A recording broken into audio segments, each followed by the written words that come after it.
We're with Bob Rosen, a member of the class of 2026, the Greater Buffalo Sports Hall of Fame. We had the press event. It's got to be almost 8 weeks ago now. You look back and just that moment alone, talk about that and what that meant to you and your family. They were all there with you. It was a pretty humbling experience to be there and be part of it. I've watched on TV when it first started and seen and followed along all through the years, and knowing people on the committee and having friends go in. It's pretty awesome to be able to experience this. And that's just a small part of it. Now, looking ahead to September and what's on your mind now, thinking about the induction dinner? Just trying to get everything ready that you have to have, and really looking forward to the night. Just really excited, and then we'll be here before you know it, because it doesn't seem 8 weeks ago when we last met. So it sneaks. We're probably about 8 weeks now. And by the time we show this, it'll be 6 weeks or something. So So your background, hockey kid, right? You played growing up your whole life and started what, 5, 6, 7 years old? Started at Lincoln Arena, and then we moved to Williamsville and played in the town of Amherst, played for the travel teams, and then played for the Junior Sabres when back in the 78, 79, and went to Canton College for a year and won a national championship with that team, and then went on to Canisius. Right. Played there and coached there, and then transitioned to coaching there, and then you coached at Amherst first or North first? I was coaching at North or at Amherst, junior level, the junior team. I was looking for extra ice, and Heinz Mayer was the coach of the junior team, and I said, "You mind if I come out to practice and get some ice before Canisius started?" He goes, "Oh yeah." Well, I ran practice. He never came out on the ice, and that was a Tuesday night. And I said, "Can I come back Thursday night?" He goes, "Yeah, but just have a few more drills." So I started coaching and coached there for a bunch of years, and then when I graduated from Canisius, started coaching at Canisius with Brian Kavanaugh and Carl Keppel, and that was a great experience. And then had an opportunity to coach at North, and I thought I would do that. Thought you'd do it for a couple of years, right? Well, I turned down a college head coaching job because I had my business and wasn't sure I wanted to move and give that all up. And when they finally came up with the salary, my wife made that decision and said, "Please tell me you're not thinking of taking this." So, and then thought I would get back into college coaching, and 37 years later, I'm still at North, and it's been great. And 37 years is quite an accomplishment, which is why we're here talking. Right? Yeah. And you've worked with how many students over the course of 37 years? Could you guess? Probably 800 total. 25 a year, and keeping some. So that's and you hear from a lot of them.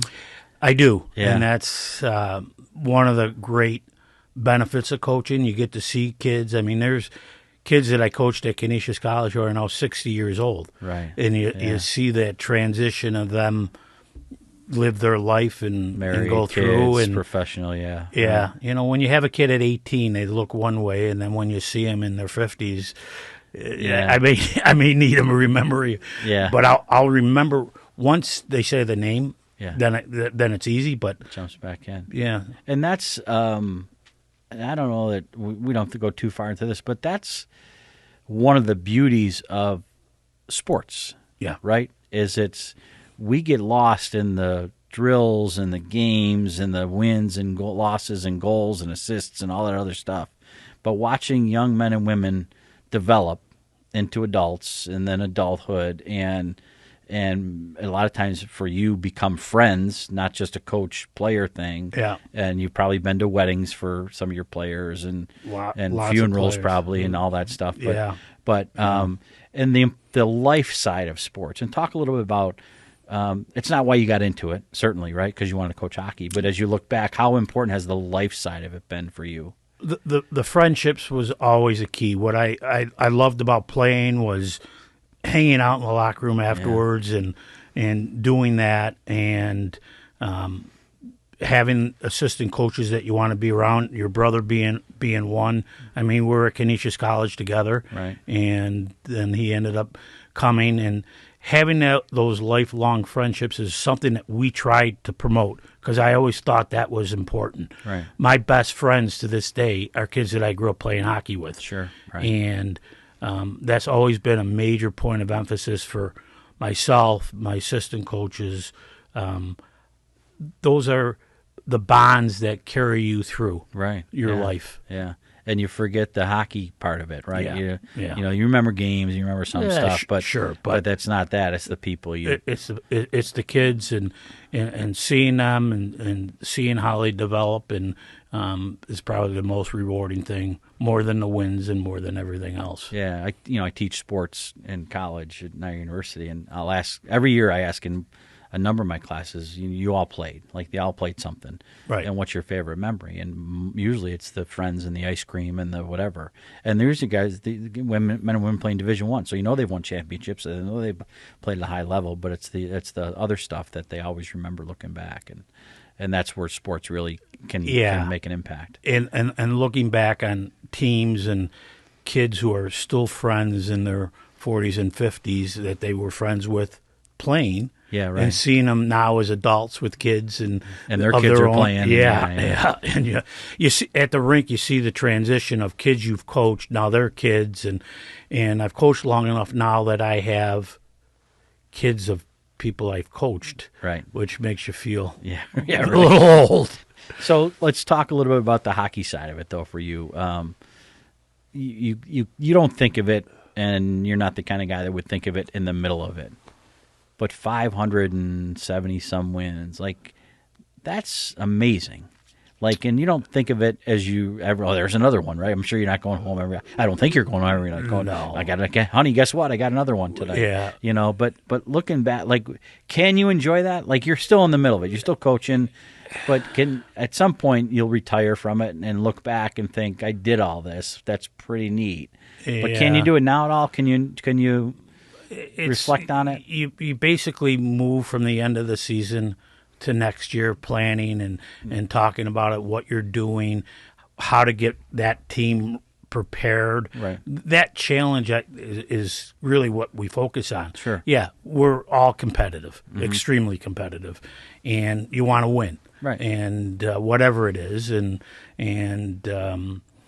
so you don't look necessarily night to night on winning, but every game becomes, okay, what do we need to do to win this hockey game? And that preparation and game planning, is still exciting. How to plan practice for the week, after practice meeting with the coaches and going through, and that friendship that you have and bond is magnified because of that competitiveness that we all have to be successful. But you couldn't have dreamt when you took that job, no, that 500, almost 600 wins later. No, that and at some point you're going to look at that and be appreciative. It's hard. Again, it's hard in the middle of it, but I think you look back more on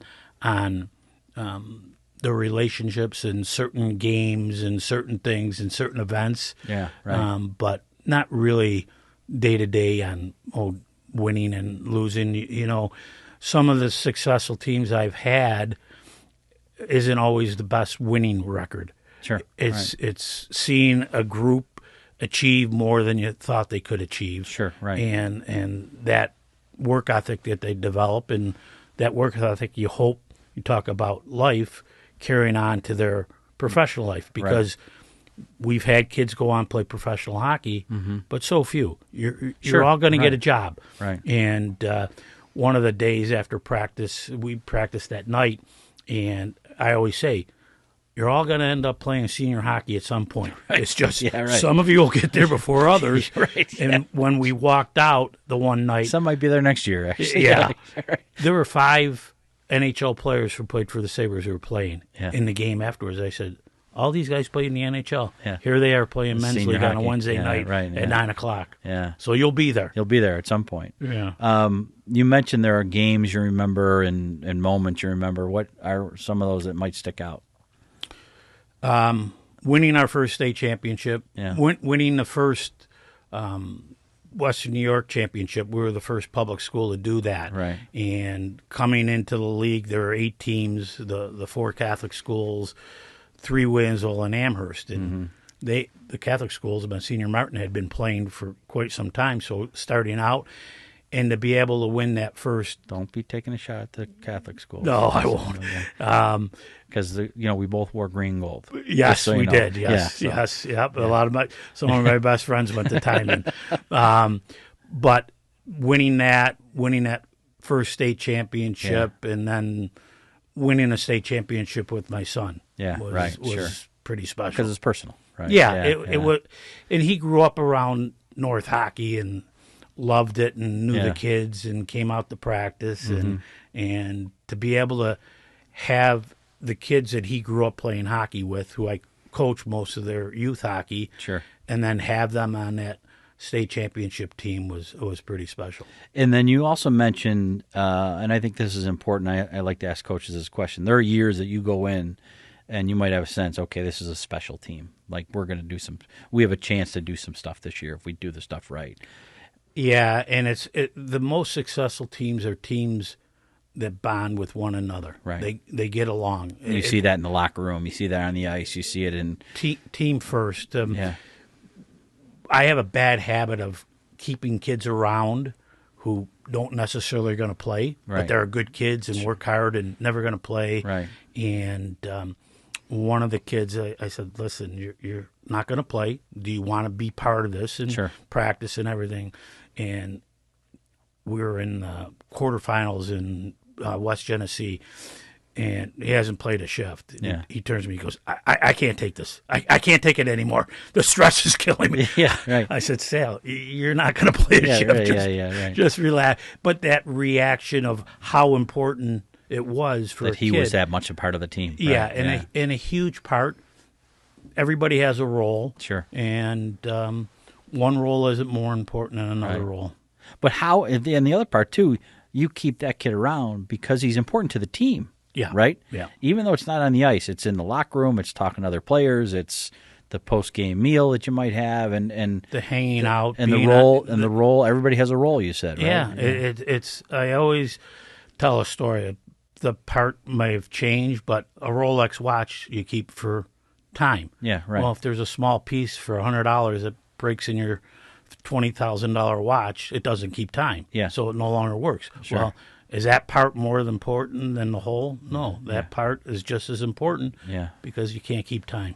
And we were chatting before about so we talked about hockey. Yeah. But you hockey doesn't.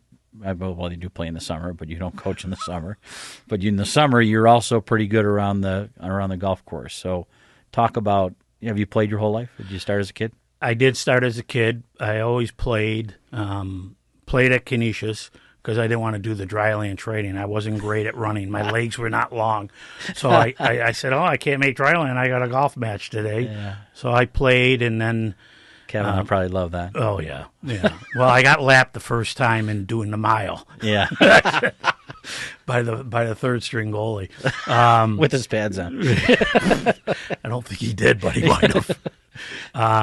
But after playing, I wanted to have something to compete Sure. at. Yeah, And, right. and I needed to get better to be able to compete at golf, and that was always a driving force. That I didn't want to play in handicap events. I wanted to play in scratch Right. events, and worked really hard at that. Right, and your number of club championships at a few places, right? Westwood, you were Westwood, the Wizard of CCB, Westwood, right? Is that the nickname? Wizard of Westwood, yeah. And CCB and Glen Oak. Glen Oak. Yeah. Golf is great in the friendships that I've made Sure. there. It's a different group, and Right. there is a lot of overlap of a lot of golfers who are good hockey players, and Sure. Well, the seasons gel Yeah. together, right? Fred Silver was one of my good friends, and John Gaffney. They were all great hockey players, and went and played golf. It was a natural Right. progression. What advice would you give somebody who's trying to drop a few strokes from their game? Basically, work on your short game. It's a huge part of how you get better. When you struggle hitting greens or your swings off a little bit, if you're able to get the ball up and down from 100 yards in, Right. you're able to be competitive and not ruin around. You look back on when Tiger Woods lost his swing, how good his short game was. Sure, right. People forgot about that. Short game is huge, and your body, as we age, doesn't allow you to hit Right. as many balls as you did. Well, and I remember reading a book somewhere, and I'm not a good golfer by any stretch of the imagination, but the book basically said everybody goes to the driving range, but you only drive 14 times around, Yeah, right? yeah. And if you can cut your 3-putt to 2-putt, that's 18 strokes, Yes, right? There is the biggest improvement. How do you become a low handicap golfer? It's having a good short game. Right. You have to be able to hit shots and be able to manufacture a score when your swing isn't there.